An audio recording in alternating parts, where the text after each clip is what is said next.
Baik. Assalamualaikum warahmatullahi wabarakatuh.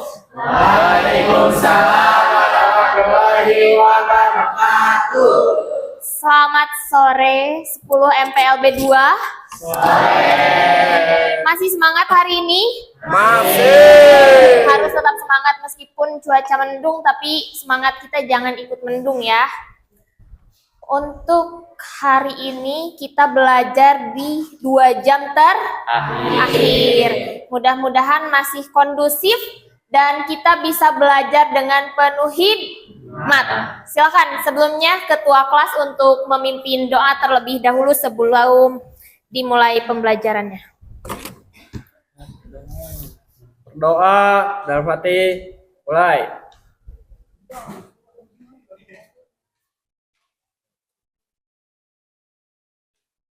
Selesai. Alhamdulillah.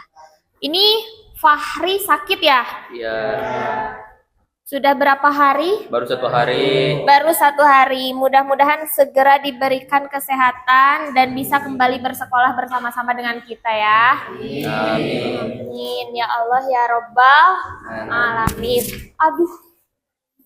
Iya, anak-anak, untuk pembelajaran hari ini kita akan belajar mengenai teks laporan hasil observasi. Sebelumnya, Ibu mau tanya, siapa di sini yang sudah tergambar atau sudah sedikit mengetahui apa itu teks laporan hasil observasi? Silahkan angkat tangan. Boleh. Silahkan, dengan siapa? Lela, apa teks laporan hasil observasi yang kamu tahu? Teks laporan hasil observasi adalah teks yang dibuat setelah melakukan pengamatan terhadap suatu objek atau peristiwa. Lalu, hasilnya disusun dalam bentuk laporan tertulis. Tujuan dari laporan ini adalah untuk memberikan informasi yang jelas, akurat, dan berdasarkan kenyataan. Iya, teks yang disusun berdasarkan hasil pengamatan. Namanya juga laporan hasil observasi. Jadi ada objek yang kita amati, ada objek yang kita observasi. Yang lain siapa? Silakan. Apa teks laporan hasil observasi? Laporan hasil observasi adalah teks yang berisi penjabaran atau deskripsi tentang suatu objek, peristiwa, tempat, atau fenomena yang diamati secara sistematis. Tujuannya adalah untuk menyampaikan informasi faktual berdasarkan pengamatan langsung dan data yang diperoleh di lapangan. Iya, sama ya. Yang tersusun secara sistematis dengan tujuan memberikan apa? Informasi atas apa yang kita observasi. Sebelah sini. Ada yang mau? Apa itu teks laporan hasil observasi? Ada? Teks laporan hasil observasi. Ayo? Nggak ada lagi? Baik, tidak apa-apa. Sebelum lebih lanjut kita melakukan pembelajaran mengenai teks laporan hasil observasi, Ibu akan melakukan asesmen awal terlebih dahulu ya. Jadi Ibu pengen tahu, Ibu mau tahu sejauh mana pengetahuan kalian sebelum kita sama-sama mempelajari teks laporan observasi. Siap? Silakan dibuka gawainya dan Ibu akan share melalui link di grup kelas. Silakan kalian lakukan atau kalian kerjakan selama 10 menit. Sudah ada? Sudah? Ya, silakan dikerjakan.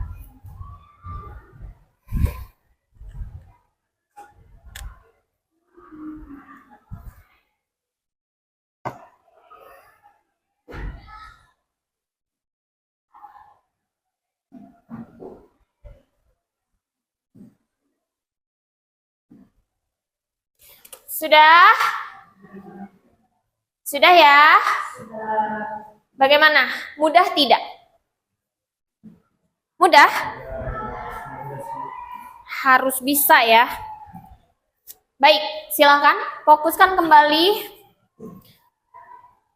Fokus kalian ke materi. Teks laporan hasil observasi. Tujuan dari pembelajaran kali ini, kalian harus mampu menganalisis sebuah teks, ya, tentunya teks laporan hasil observasi ya, teks LHO, mengenai struktur isi dan kaidah kebahasaannya. Jadi nanti di akhir pembelajaran kalian harus mampu menganalisis teks LHO.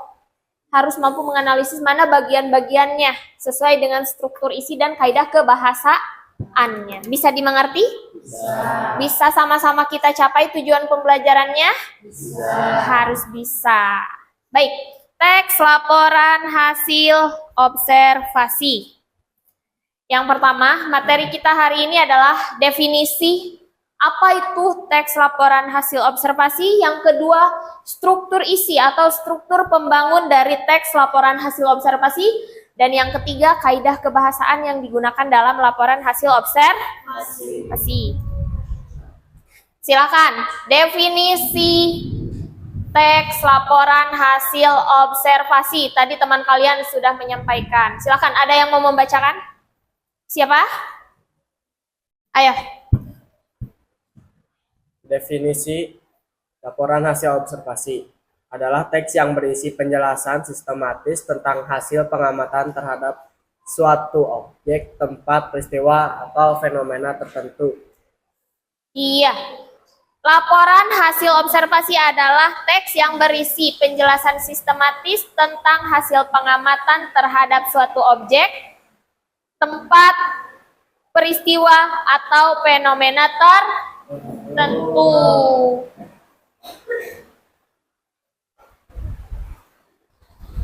Hujan ya.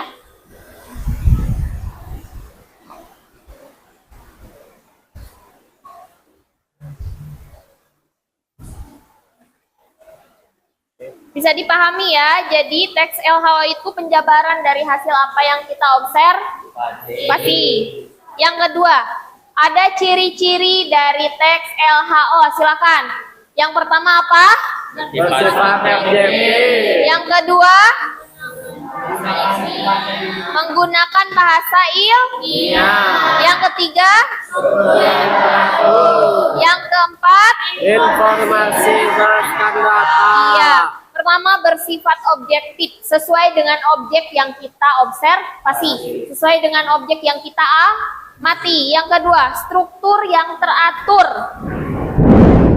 Jadi, struktur yang teratur terbangun dari struktur isi dari teks LHO itu sendiri.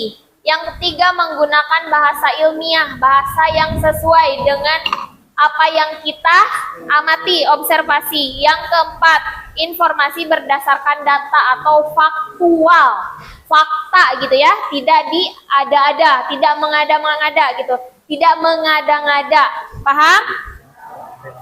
Nah, tujuan dari teks LHO yang pertama apa? Menyampaikan informasi secara jelas dan terperinci. Menyampaikan informasi secara jelas dan terperinci. Disampaikan dengan serinci-rincinya, sejelas-jelasnya. Paham? Yang kedua, mendokumentasikan hasil pengamatan. Kalau kita melakukan sebuah pengamatan atau sebuah observasi, tentunya harus kita dokumentasikan. Yang ketiga, Memberikan pemahaman tentang objek. memberikan pemahaman tentang objek. Ini tujuan utamanya ya, memberikan pemahaman tentang objek. Jadi, orang yang membaca laporan hasil observasi kita itu harus atau biar memahami apa yang kita observasi. Paham? Selanjutnya. Nah, ini struktur teks. Yang pertama ada klasifikasi atau pernyataan umum. Ada yang bisa menjawab? Apa itu struktur, bagian struktur klasifikasi atau pernyataan umum? Ayo, ini sama halnya dengan Orientasi. Orientasi. Rata-rata dalam struktur teks orientasi atau pengenalan umum itu ada ya di awal. Jadi pengenalan atau penjabaran secara umum. Kalau untuk LHO berarti tentang suatu objek yang kita amati. Suatu objek yang kita lakukan observasi. Paham? Misalnya kita melakukan pengamatan tentang kantin sekolah. Nah, objek yang kita amati adalah Makanan. kantin sekolah, ya kan? Objeknya kantin sekolah. Jadi di bagian klasifikasi atau pernyataan umumnya itu kita jabarkan secara umum kantin sekolah itu apa, gitu kan? Yang kedua ada Pernyataan bagian. pernyataan bagian. Nah, pernyataan bagian ini lebih terperinci lagi dari pernyataan umum, ya kan? Cabang dari pernyataan umum. Misalnya tadi kita melakukan observasi tentang kantin sekolah. Kita jabarkan lagi di kantin sekolah itu ada apa saja. Coba di kantin kita ada apa saja? Yang pertama Semea Mart, ya kan? Yang kedua kantin makanan. Nanti kalian jabarkan lagi di Semea Mart terdapat produk apa saja. Sedangkan di kantin makanannya terdapat produk apa saja. Jangan lupa juga dipaparkan manfaat dari adanya Semea Mart dan kantin makanan. Paham? Mendeskripsikan manfaat bagian. Ya. Bisa dimengerti? Bisa. Yang ketiga ada kesimpulan. Sudah kesimpulan aja ya. Jadi kesimpulan itu adalah Mengambil hal. kesimpulan adalah keseluruhan dari apa yang kita observasi. Kita simpulkan lagi secara singkat apa yang kita observasi. Tadi di pernyataan umum kita bahas apa, masukkan di kesimpulan. Di bagian deskripsi kita bahas apa, masukkan lagi di kesimpulan. Bisa dimengerti? Bisa dipahami? Ada yang mau bertanya sebelumnya tentang struktur teks LHO? Tidak? Ya sudah. Yang pertama ada apa struktur teks? Klasifikasi atau pernyataan umum. Yang kedua? Yang ketiga? Bagus. Selanjutnya, kaidah kebahasaan. Ini sangat mudah ya. Kaidah kebahasaan teks LHO ada dua. Yang pertama kalimat yang kedua deskripsi. Apa perbedaan definisi dengan deskripsi? Ayo. Definisi dengan deskripsi. Silakan, satu orang bacakan. Kalimat definisi adalah Isi penjelasan umum atau pengertian suatu objek menggunakan kata seperti adalah dan merupakan. Contoh, belalang anggrek adalah salah satu jenis serangga yang memiliki warna seperti bunga anggrek. iya, kalimat definisi adalah berisi penjelasan umum atau pengertian suatu objek, dipaparkan, ya kan? Menggunakan kata seperti adalah dan merupakan.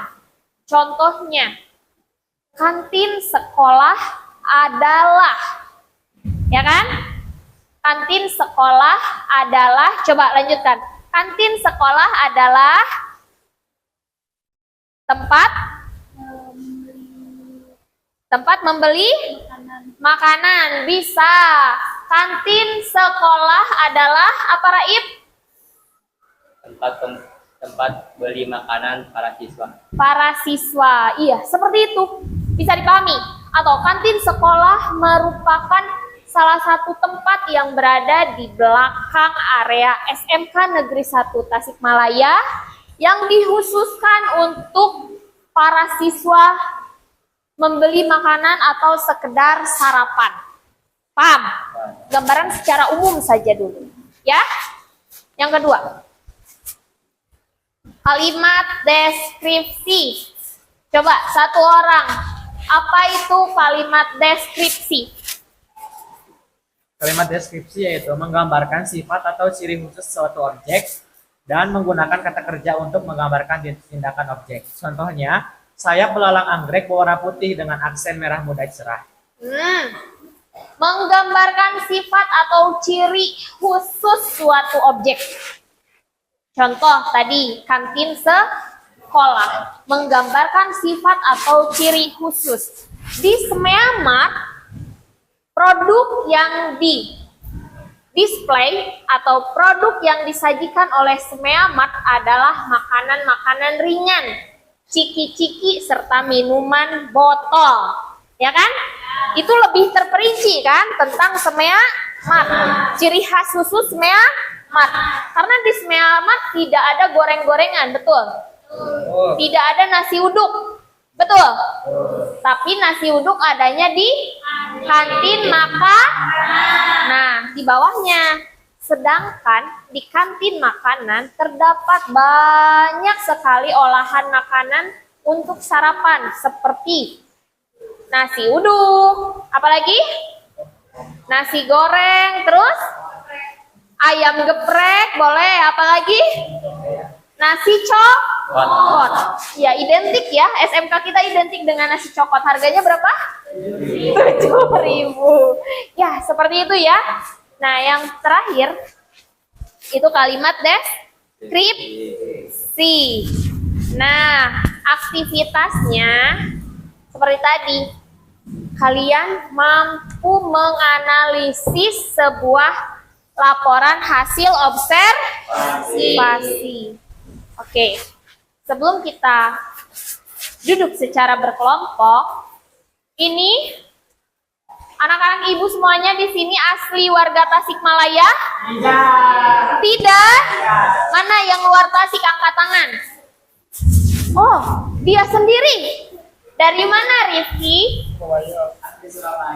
Surabaya. Tapi sudah berapa lama di Tasikmalaya? Dari SD. Ya, berarti sudah betah ya? Betah. Sudah mengetahui budaya-budaya Tasikmalaya kan? Sudah? Silakan. Ibu mau tahu hal-hal atau budaya lokal apa saja yang kalian ketahui tentang Tasikmalaya? Yang menjadi ciri khas dari kota Tasikmalaya apa saja? Angkat tangan. Apa? Payung gelis. Apalagi? Kuliner tutug oncom. Wisatanya apa saja? Kampung Naga. Situ Gede, Gunung Galunggung. Apalagi? Sudah? Itu saja? Itu saja? Ternyata masih banyak lagi ya. Nah, kebetulan sekali Ibu mau kalian menyaksikan cuplikan hasil observasi mengenai Kampung Naga. Sebelumnya, silakan kalian duduk berkelompok sesuai dengan kelompok yang telah Ibu tentukan. Silakan duduk berkelompok terlebih dahulu.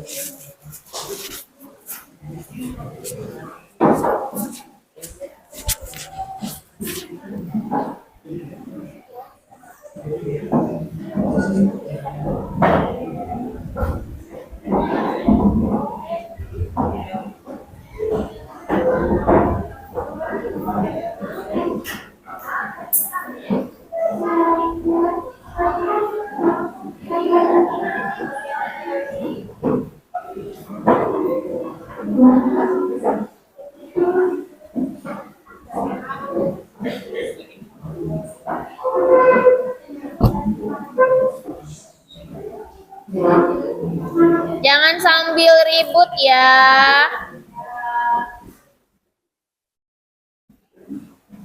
Sudah?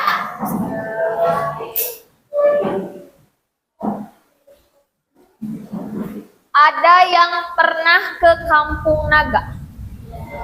Ada? Angkat tangan yang pernah mengunjungi Kampung Naga.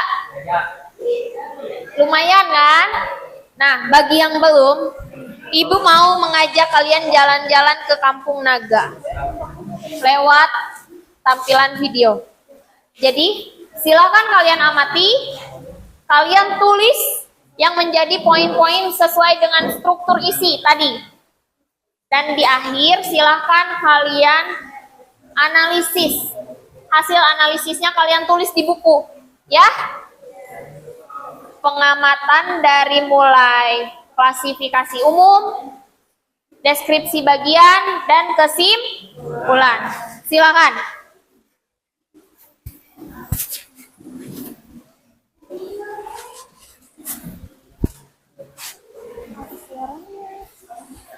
Ini nggak ada suara. Iya, apa-apa.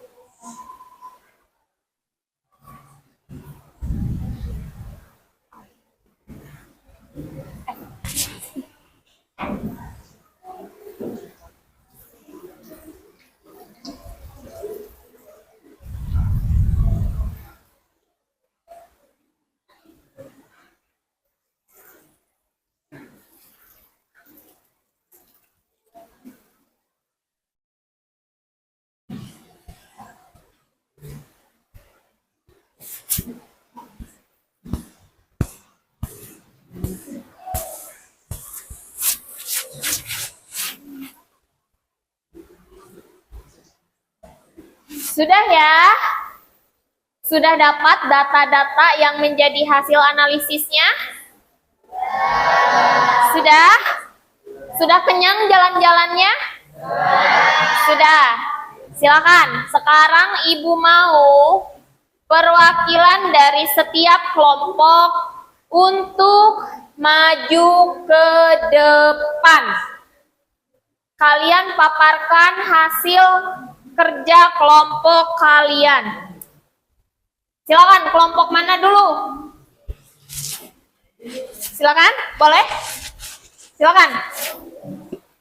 Silakan maju ke depan. Kelompok apa ini? Galonggong, boleh. Silakan kelompok Galonggong maju ke depan. Yang lainnya, yang lainnya ini ya, cermati, nanti kalian berikan penilaian. Atau nanti kalian barangkali mau memberikan tanggapan. Silakan.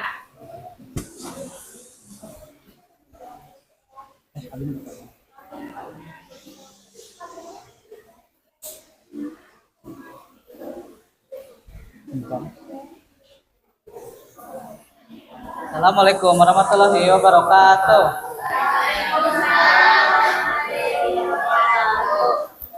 Jadi kami dari kelompok Galonggong akan mempresentasikan tentang hasil observasi wisata Kampung Naga.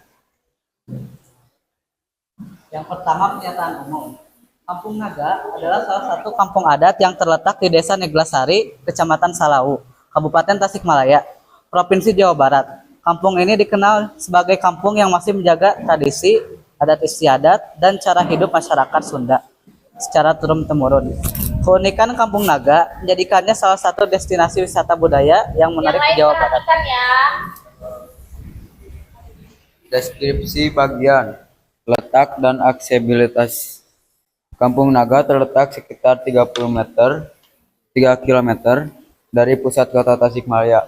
Untuk mencapai kampung ini, pengunjung harus menuruni sekitar 439 anak tangga dari tempat akhir hingga perkampungan. Perjalanan tersebut menyuguhkan pemandangan alam yang asri dan udara yang sejuk. Di deskripsi yang bagian kedua ada struktur dan arsitektur rumah. Rumah-rumah di Kampung Naga dibangun dengan arsitektur tradisional Sunda. Atapnya terbuat dari ijuk, dindingnya dari anyaman bambu, dan lantainya dari bilah bambu. Semua rumah menghadap ke arah yang sama dan berderet rapi, mencerminkan keselarasan dan keteraturan masyarakatnya.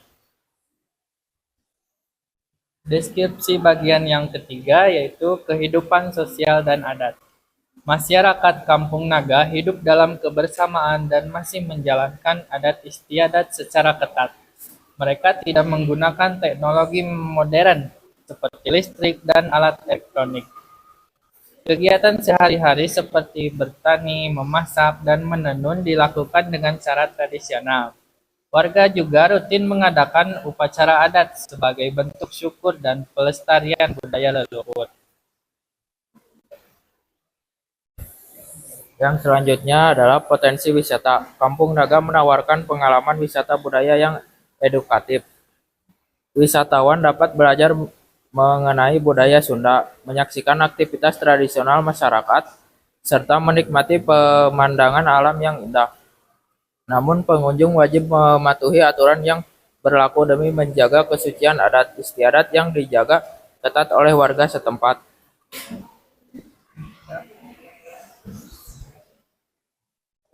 Jadi kesimpulan yang dapat kita ambil, Kampung Naga merupakan salah satu simbol pelestarian budaya Sunda yang masih terjaga hingga kini. Keaslian adat dan kehidupan masyarakat yang bersahaja menjadikan kampung ini sebagai destinasi wisata yang unik dan edukatif. Oleh karena itu, penting bagi wisatawan untuk menghargai aturan adat setempat agar keaslian budaya Kampung Naga tetap terpelihara. Apa ada yang ingin ditanyakan? Coba ada yang mau ditanyakan? Saya. Oh iya, silakan. Di sini saya selaku perwakilan dari kelompok Situ Gede akan menanggapi apa yang tadi dipresentasikan oleh kelompok Galunggung. Bagi kami, apa yang tadi dipresentasikan oleh kelompok Galunggung sudah lengkap dan sesuai dengan struktur isi dari mulai pernyataan umum, deskripsi bagian, dan kesimpulan. Iya. Baik, sekian dari kelompok kami. Wassalamualaikum warahmatullahi wabarakatuh.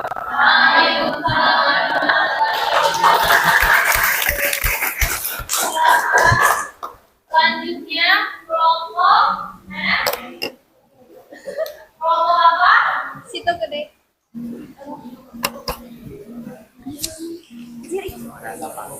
Kelompok dari kelompok Situ Gede. Situ Gede. Ya, silakan.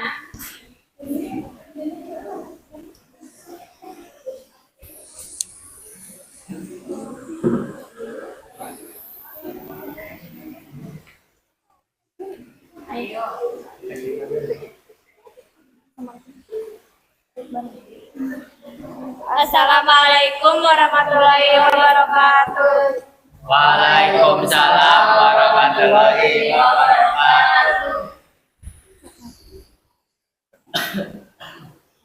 Kami akan membacakan teks Hasil observasi kelompok apa? Situ Gede. Gede. Silakan. Lakukan memaparkan hasil analisis kalian. 1. Pernyataan umum. Kampung Naga merupakan salah satu kampung adat yang berada di wilayah Desa Negelasari, Kecamatan Sawalu, Kabupaten Tasikmalaya, Jawa Barat. Kampung ini dikenal karena warganya yang masih mempertahankan adat dan tradisi Sunda secara turun-temurun. Keunikan kehidupan masyarakat dan lingkungan yang asri menjadikan Kampung Naga sebagai tujuan wisata budaya yang menarik. Deskripsi bagian.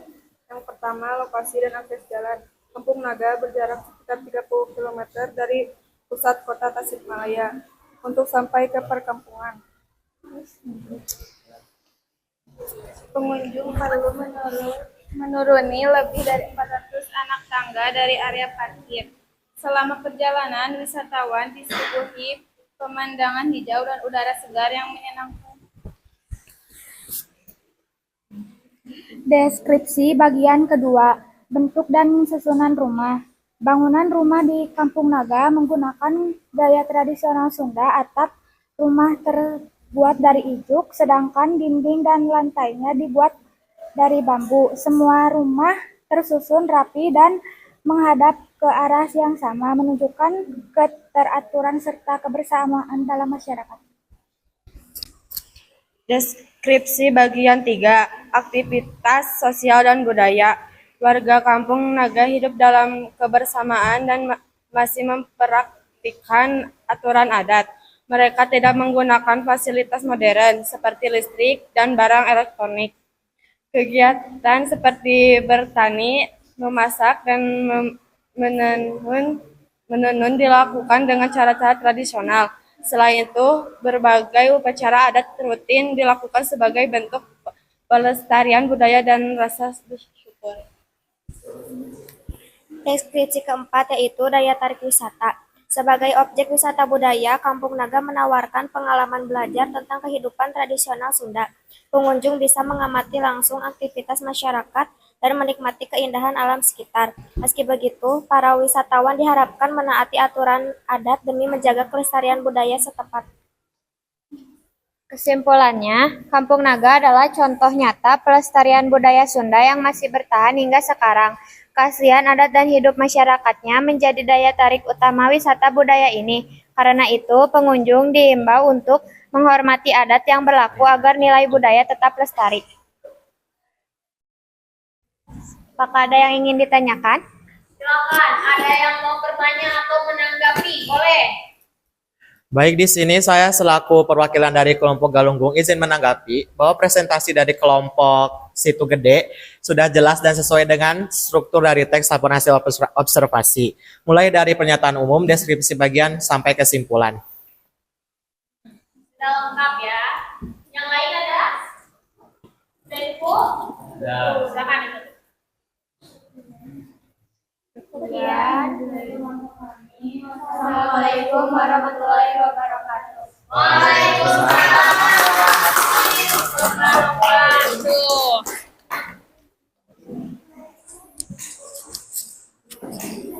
Iya.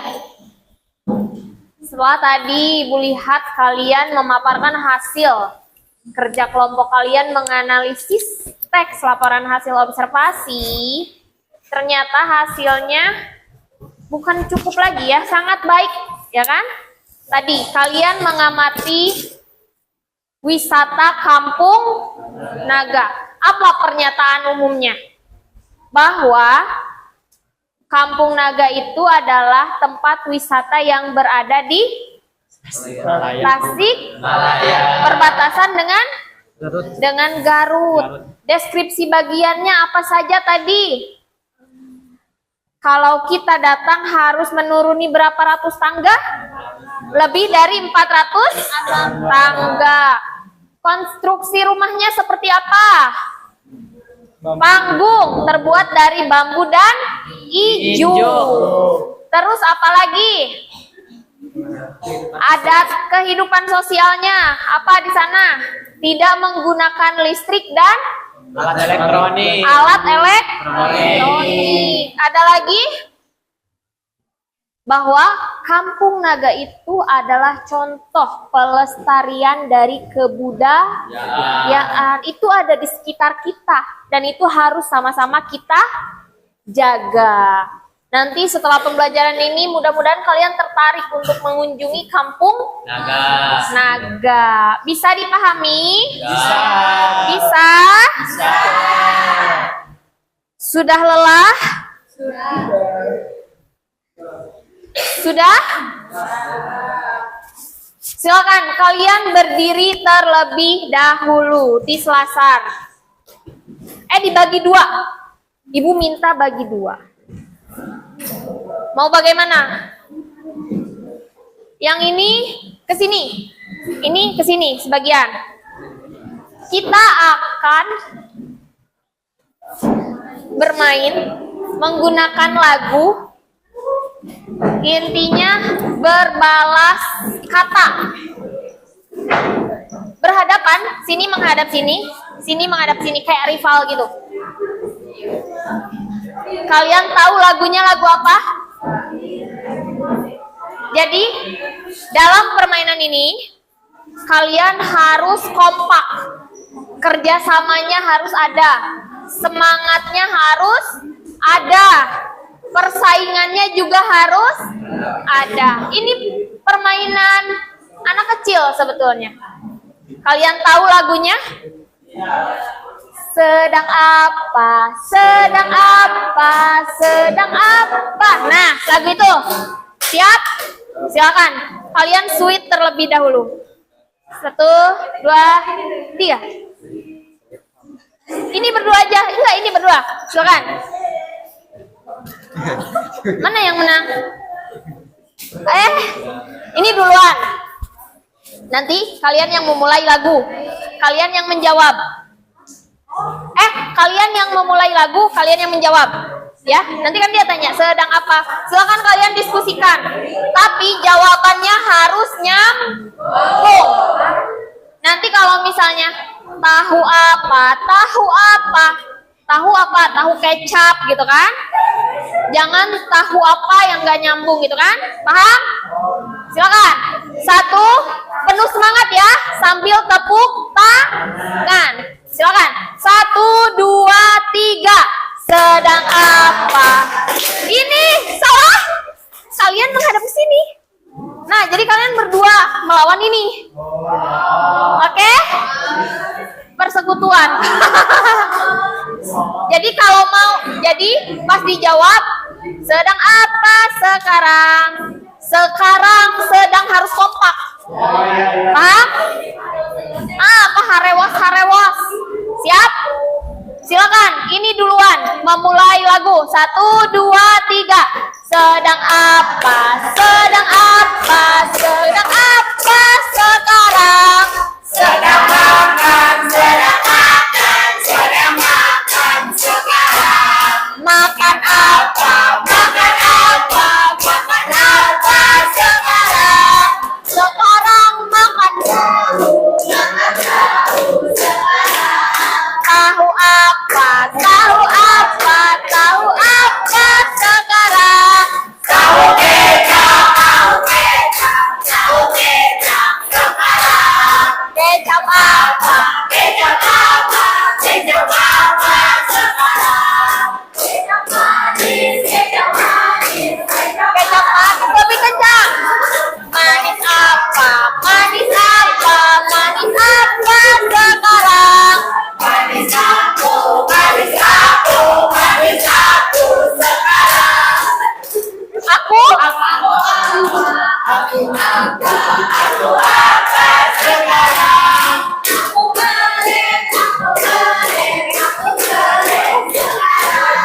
Keren apa? Keren apa? Keren apa sekarang? Keren kamu, keren kamu, keren kamu.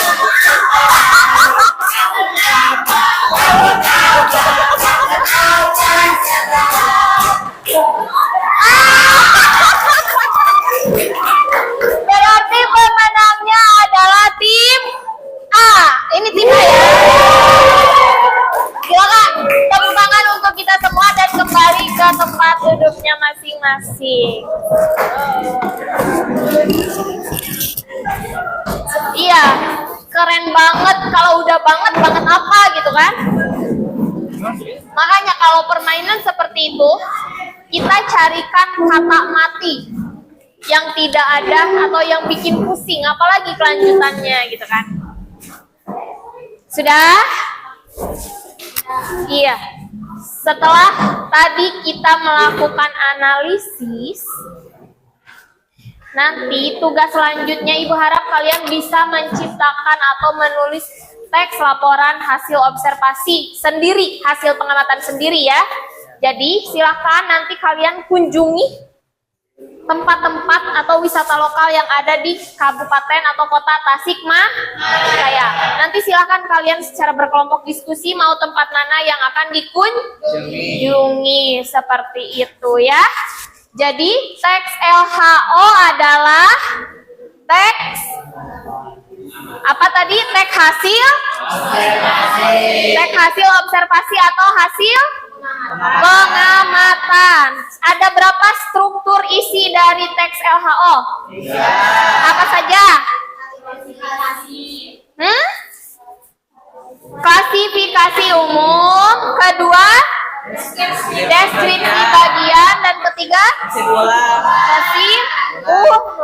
Kaidah kebahasannya ada berapa?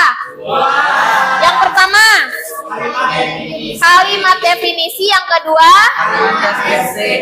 kalimat deskripsi. Bagaimana pembelajaran mengenai teks LHO? Menyenangkan, seru? Atau biasa saja? Seru. Masih semangat? Mudah-mudahan kedepannya tetap semangat seperti ini ya. Bermanfaat kita melakukan pembelajaran mengenai teks LHO? Bermanfaat. Silakan, sekarang Ibu akan melakukan tes sumatif. Jadi silakan kalian buka gawainya kembali dan Ibu akan share ke grup seperti biasa.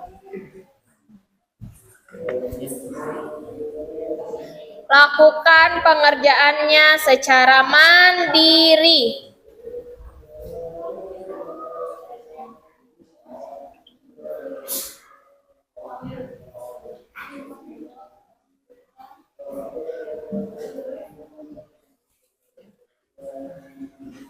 Sudah selesai? Sudah. Alhamdulillah pembelajaran hari ini sudah kita laksanakan dari awal sampai akhir. Mudah-mudahan apa yang kita pelajari hari ini bermanfaat untuk kita semua. Amin. Mudah-mudahan ilmu yang kita pelajari hari ini berkah untuk kita semua. Amin. Amin. Mudah-mudahan kalian tetap semangat dan tetap diberikan kesehatan. Amin. Wabillahi taufiq wal hidayah. Wassalamualaikum warahmatullahi wabarakatuh. Waalaikumsalam warahmatullahi wabarakatuh. Silakan ketua kelas untuk memimpin doa mengakhiri pembelajaran.